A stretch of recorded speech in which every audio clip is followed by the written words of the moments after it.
Pemirsa, seorang dokter yang bertugas sebagai kepala puskesmas di Kabupaten Simalungun meninggal dunia akibat terpapar COVID-19.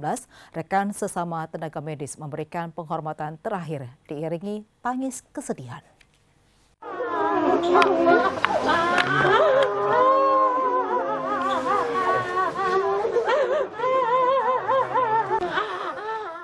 Tenaga medis yang meninggal dunia akibat terpapar COVID-19 terus bertambah di sejumlah daerah.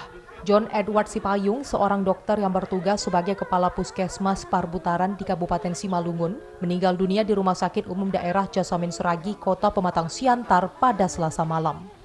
Almarhum sudah lama memiliki penyakit penyerta gagal ginjal.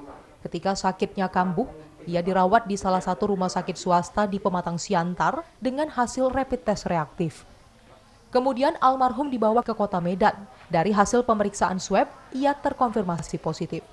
Usai menjalani perawatan, ia dinyatakan sembuh dan negatif, serta diperbolehkan pulang ke Pematang Siantar. Namun tak berapa lama, penyakit penyertanya kambuh lagi, hingga mengharuskan ia dirawat di Rumah Sakit Umum Daerah Pematang Siantar. Hasil rapid testnya dinyatakan reaktif, namun setelah dinyatakan meninggal dunia. Jajaran Pemkab Simalungun yang dipimpin Bupati JR Seragi bersama puluhan tenaga medis memberikan penghormatan terakhir kepada almarhum. Isak tangis keluarga dan rekan sesama tenaga medis pecah ketika ambulans membawa jasad almarhum. Kepada keluarga, Bupati juga menyerahkan santunan sesuai keputusan Presiden senilai 300 juta rupiah dalam bentuk tabungan. Almarhum meninggalkan seorang istri dan 3 orang anaknya yang masih kecil. Sebagai bentuk apresiasi, almarhum diberi penghargaan sebagai pahlawan kesehatan.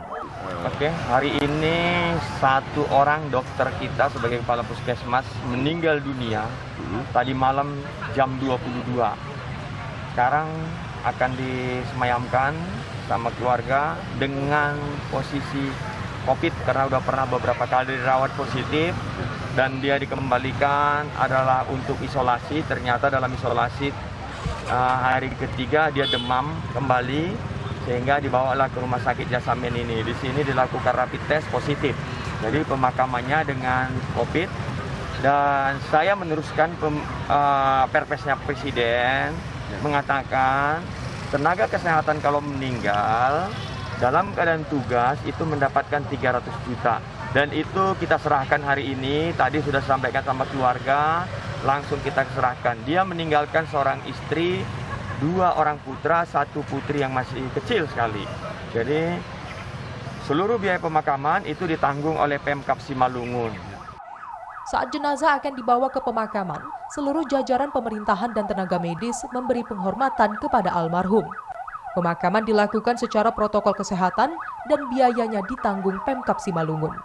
Dari Pematang Siantar, Dharma Setiawan, iNews melaporkan.